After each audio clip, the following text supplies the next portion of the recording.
নমস্কার বন্ধুরা, আজকে করে দেখাবো ঝিঙে ভাপা। এখানে ঝিঙেটা লম্বা লম্বা করে কেটে নিয়েছি।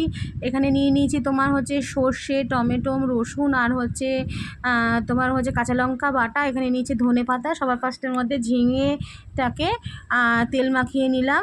ঝিঙেটার মধ্যে তেল দিয়ে দিলাম অল্প পরিমাণে। এবার দিয়ে দিচ্ছি নুন, আর এবার দিয়ে দেবো তোমার হচ্ছে পরিমাণ মতন হলুদ। ভালো করে এবার মাখিয়ে নেব। এবার এর মধ্যে দিয়ে দেবো তোমার যে মশলাটা আমি নিয়েছি। এর মধ্যে এই তোমার হচ্ছে টমেটো, লঙ্কা, আদা, রসুন আর হচ্ছে সর্ষের যে পেস্টটা সেটা তোমার হচ্ছে দিয়ে দিলাম। আর এবার ভালো করে এটাকে করে দেবো। তার মধ্যে দিয়ে দেবো অল্প পরিমাণে ধনে পাতা। 5 মিনিটের রান্না, এটা খুব তাড়াতাড়ি হয়ে যাবে। তাহলে চলো, এটা মাখানো হয়ে গেছে। এটা আমরা কড়াইয়ের মধ্যে দিয়ে দেবো। কড়াইয়ের মধ্যে আমি দিয়ে দিচ্ছি, দেখতেই পাচ্ছ। এবার খুব আস্তে করে তোমার হচ্ছে সিম আঁচ করে ঢাকা দিয়ে দেবো। 2 মিনিটের জন্য ঢাকা দিয়ে দেবো, কারণ ঝিঙে তো তাড়াতাড়ি গলে যায় সেজন্য। তাহলে চলো 2 মিনিটের জন্য ঢাকা দিয়ে দিলাম। দেখো, ঢাকা খুলে নিলাম, 2 মিনিট হয়ে গেছে। এবার কিছুটা টানাতে দেবো।